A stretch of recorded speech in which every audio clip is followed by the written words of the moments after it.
한덕수 증인께 묻겠습니다.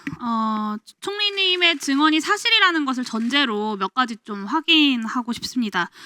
조태열 증인이 도착해서 자리에 앉으니 윤석열 피의자가 장관님 비상계엄을 하려고 합니다라고 말하고 A4 용지를 건넸다라고 증언했습니다. 기억하시죠?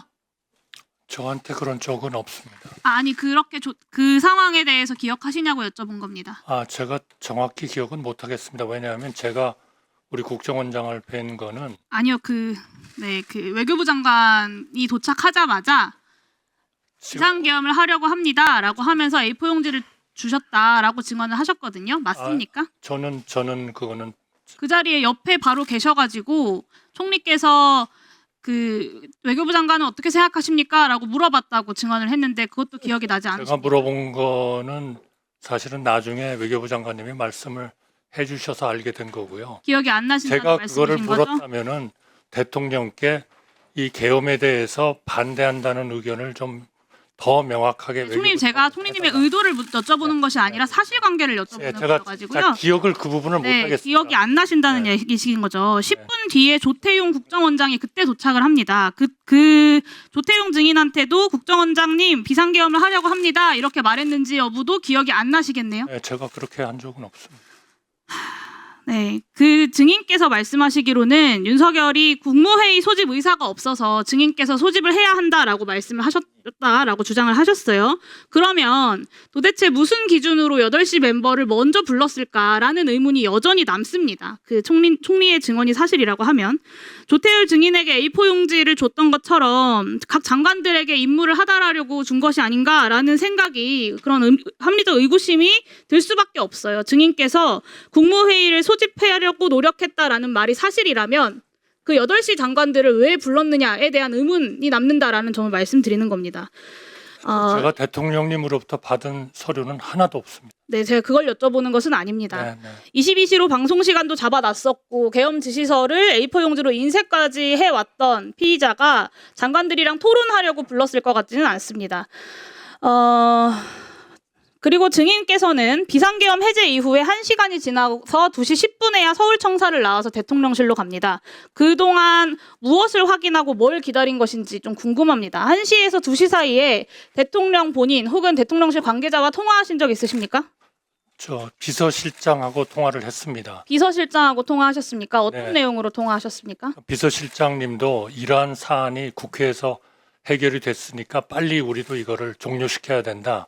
그러니까 총리도 즉각 우리 용산에 와가지고 같이 대통령께 건의를 하자. 그런 건의를 전화를 하자. 받고 바로 출발을 했습니다. 그래서 증인이 2시 30분에 대통령실에 도착을 합니다. 네. 근데 국회에 제출한 답변을 보면 김용현 전 장관이 마찬가지로 2시 30분부터 대통령실에서 3시 20분까지 회의를 했다고 보고를 했어요.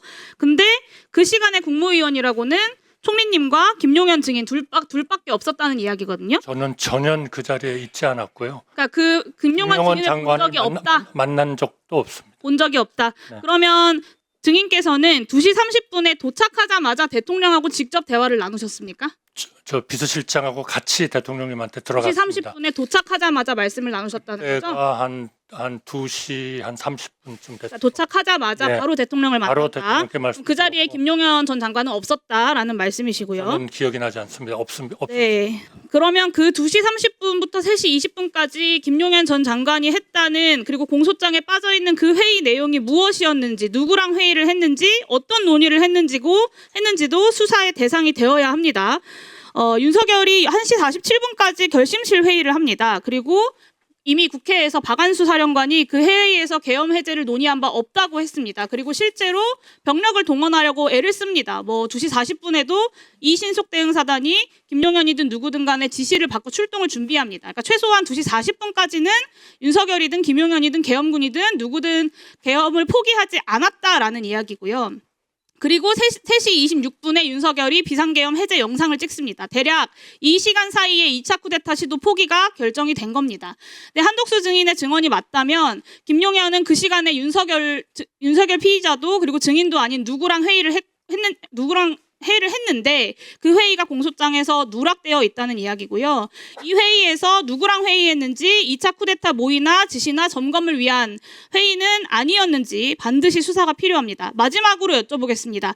4일 새벽 3시에 대통령실에는 윤석열의 변호사들이 이상민 전 장관, 박성재 법무부 장관을 제외하면 국무위원들은 거의 도착하지 않았을 텐데요. 실제로는 그렇기 때문에 실제로는 총리나 장관이 모여서 윤석열 피의자를 설득해서 대원을 그만둔 게 아니다라는 겁니다.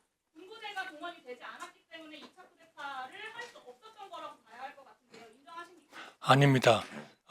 비서실장하고 제가 그 국회에서 의결을 해주셨기 때문에 바로 우리가 이거를 해제하면 안 된다 하는 거를 말씀드리려고 대통령한테 갔고 떠나면서 국무위원들이 전부 다 용산에 모여라 이렇게 지시를 하고 떠났습니다. 그래서 그 계엄 해제 국무회의는 제가 보기에는 모든 절차나 자료의 준비나 개의나 폐회나 완벽하게 이루어졌다. 저는 그렇게 생각합니다.